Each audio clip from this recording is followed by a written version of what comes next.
Different kind of episode today. We are not together. We are remote, and each one in his own home. And we're gonna try out this Discord audio call thing and see how it works out. So if the audio quality is not uniformly awesome, please excuse us. We are gonna talk about some experiences we had at DragonCon. We met up with a guy, just a random guy, and played some D&D. And we wanted to talk about that and talk with him about because he's new to D&D.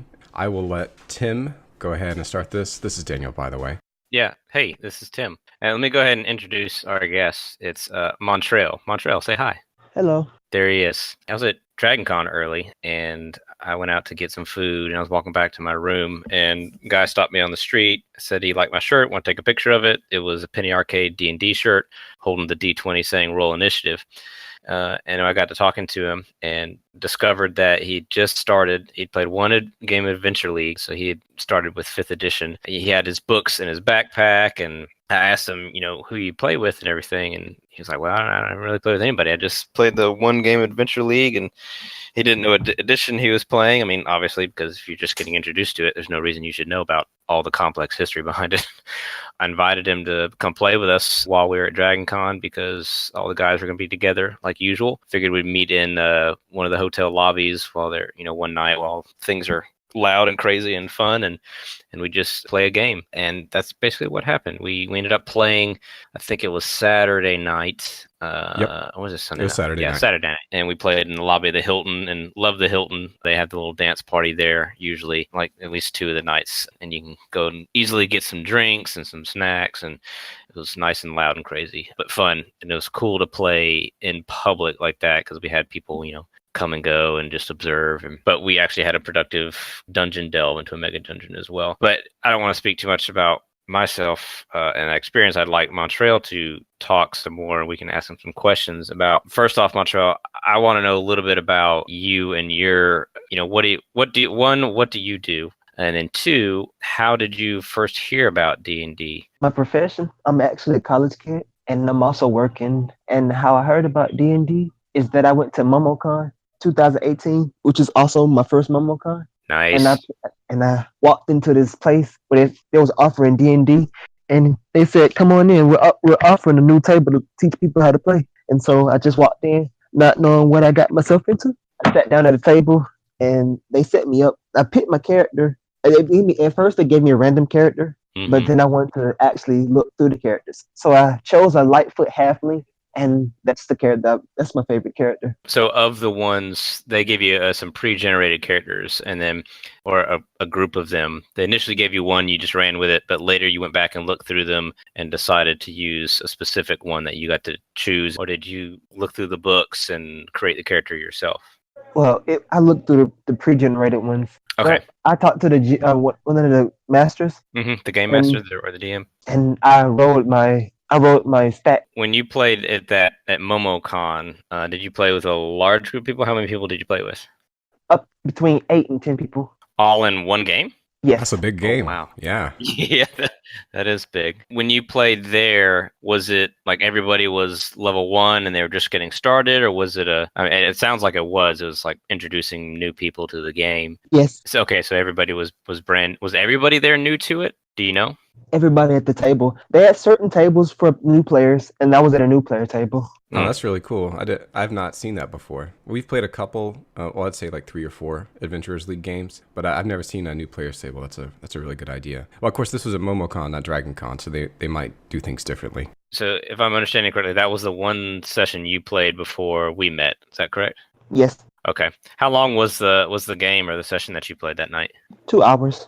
Oh, so that's pretty brief. And would you say the 2 hours was, it was pretty focused, and you were definitely like actually playing the game the whole time, not a lot of goofing off? We were definitely focused, but it was just the fact that it was in a very large room. Everybody was playing. Certain tables were louder than others, but other than that, I had fun. Yeah, and did you go buy the books after that? Because I remember when we talked, you said you had some of the books in your backpack. No, I didn't have. I don't have any books. I just have the character background sheet and the powers after I level up. Oh, okay. So you were just given kind of the basic stuff. Okay, I misunderstood. So what about it do you interest you so far? I mean, you've only played twice so far, from what I'm understanding. What do you like about it and or dislike about it? What I do like about it is that you can conversate with people and you can meet new people, and the long aspect of creating a character that you can actually bond to and acting upon the character. And it's like a real life adventure, but it's safe. Yeah. Yeah, There's not that's. really anything I dislike about it since I'm still getting into it. Hmm. But as I go, I will learn if I dislike some factors of it. I'm glad we didn't ruin it for you when we played together. Daniel did a really quick mashup of just 5e rules going into a mega dungeon module that he was aware of, and we just started delving into that mega dungeon because I think it's pretty easily to adapt, and we're familiar with the system enough to be able to do it on the fly. It's a Barrow Maze for the people who are interested. They have a 5e adaptation of it that's official. I don't have that though, so I just did it pretty much on the fly. But what you're saying, Montrail, about what you liked about role-playing games or D&D, I mean, that's what I like too. It's just the idea of like fictional freedom that you can do whatever you want to do, and that your character persists and grows over time. And that's something that's hard to get in other kinds of games. Is this your first game of this nature that you've played? Yes, Okay. And do you play video games at all? I do. And do you play any video games that are similar, like role-playing games, or do you shooters? What kind of games do you like?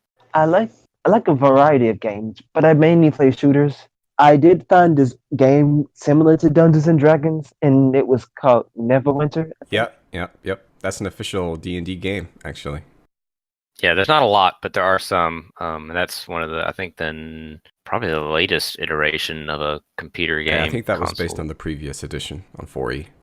Yeah, I Did think you did you play that, Tim? D? I never did play it. I played a No. little bit of Neverwinter, not Neverwinter Nights, which is a different thing, but Neverwinter is the 4E version. I think it's actually, as far as the mechanics, not that bad as an MMO. It's just that because it's an MMO, I'm not that into it.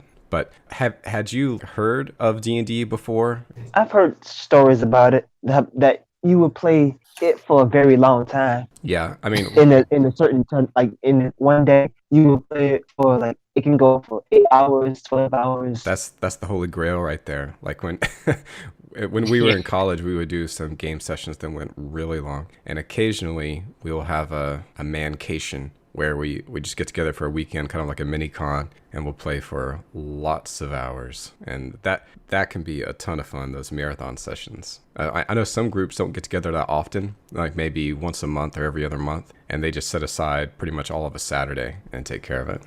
Yeah, because I mean they can go on just forever, especially considering you can. I mean, it's so freeform. I mean, it depends on I think your dungeon master, of course, but by its nature, it's really up to players to decide what they want to do and how they want to do it, which I think speaks to what you were saying. What you liked about it is it's your own adventure, and you just get to do what you want.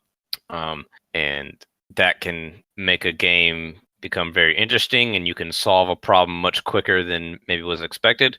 Or it can also mean that it's going to take you forever just because everybody's doing their own thing, or they're doing something completely different from what the DM expected them to do. So it's very much a game of ideas and problem solving and acting sometimes, depending on what your group's like. Yeah, it's something that like other mediums would love to be able to do, but the complexity just quickly gets out of hand, and it's best resolved just sitting around a table and hashing it out imaginatively. What was if you remember, I mean, you might not remember, and that's fine. Do you remember what the kinds of things you did in that Adventurers League game were like? Like in our game that we played at Dragon Con, which, by the way, Dragon Con is a con that's mostly focused on costuming and celebrity panels that goes on in Atlanta every year, and we typically go. So if you want to link up with Gigi No Re, just head over to Dragon Con, get in touch with us. But I just did like a really old school mega dungeon, so it's mostly just getting in, mapping, getting treasure, and getting out. But do you recall like how the Adventurers League game you played was similar or different to that? There was more gold involved, then we played this gladiator thing where we had to do three games. One of them was like a horse race where you roll to either jump one, run one, skip the two, intimidate the opponent, or make them trippers. And that was that game. Second, and the last game was the last different type of game in that was you had to. It was actually fighting, but non-lethal fighting. You have to actually say I attack with a non-lethal hit.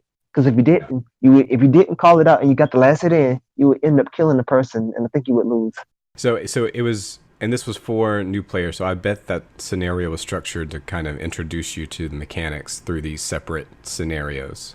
That's how it seems to me. Okay, that's pretty interesting. I guess that's not a bad way to do it. It seems pretty fight heavy. Yeah, well, I mean, that's most of the complexity, right? Everything else is just talking. Yeah, that's true. Can you think of any questions off the top of your head? Is there some way that people can use their characters to like spar? Yeah, I mean, oh, definitely. Yeah, it's just you just have to ask your DM to set up a situation like that. And I think we've done that kind of before. Like there wasn't when we did it. I don't think there was any kind of fictional setting around it. We just said, hey, let's just have a fight club and just for kicks. Yeah, we just made characters and said, hey, let's see how these characters work against each other. Like which one works out the best. Fight, 2 out of 3 times or something, and then we just have them go and fight. That can be fun. It can help you learn your character, figure out what you can do for sure, especially if you've got a new kind of character that you haven't played before. Yeah, and I feel like that's something that's really appealing to someone who's new to Dungeons and Dragons. Like a new player. It's fun to just go and like look at a bunch of builds, see how they all play out in practice before you actually are sort of married to one,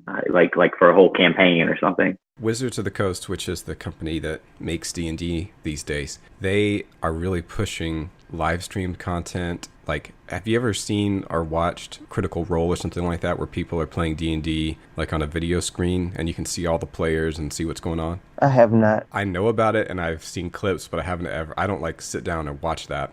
They recently, Wizards that is, put out a survey to ask people about how they, in general, interact with D&D and the level of commitment they have and the kinds of things they enjoy. And a lot of it was focused on that. So I was wondering if, as a new player, that's how you were like getting into it. Because I think that's how they're expecting people to get into it and stay connected. But I don't know anybody who actually does that, although I'm sure they exist. I know Jim is watching Critical Role live every time it comes on. I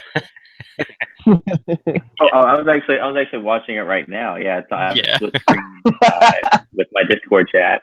No, but seriously, that's a great question, because as someone who's new to this and who I think is right within their key demographic of people they want playing this game, why haven't you heard more about it? Why did it take wandering randomly into a con to get you sort of hooked, and then meeting some random guys who happen to have a podcast?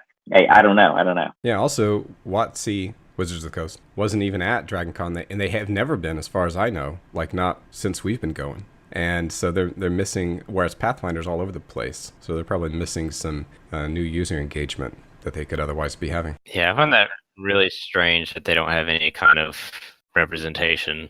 It's such a large there's no official panel. There's people who have worked on D&D games or D&D settings in the past, but there's nobody official.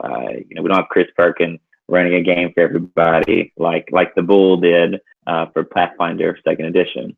Yeah, this is the first time we've tried this. I clearly need better headwear than what I'm currently wearing, but this might be a format that we try more of, maybe interviewing people out. Because it's so simple, and we could get a lot more episodes just put out really easily. Because there's not a lot of editing I'm going to have to do to this, because everybody's on their game, so to speak. So who knows? Might be the beginning of a beautiful thing.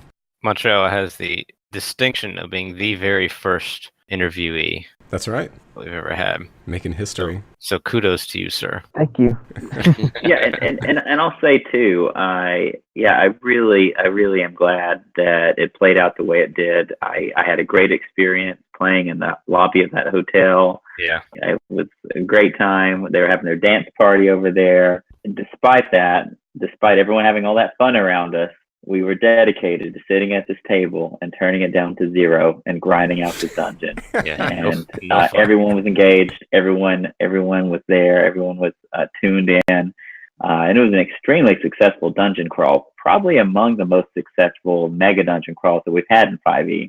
Really. Nobody died. We did find some loot, found secret places. I mean, yeah. And I should say, give credit where credit was due. My wife was there, and she did participate, even though she never plays. And she did say she had fun. My wife. My wife.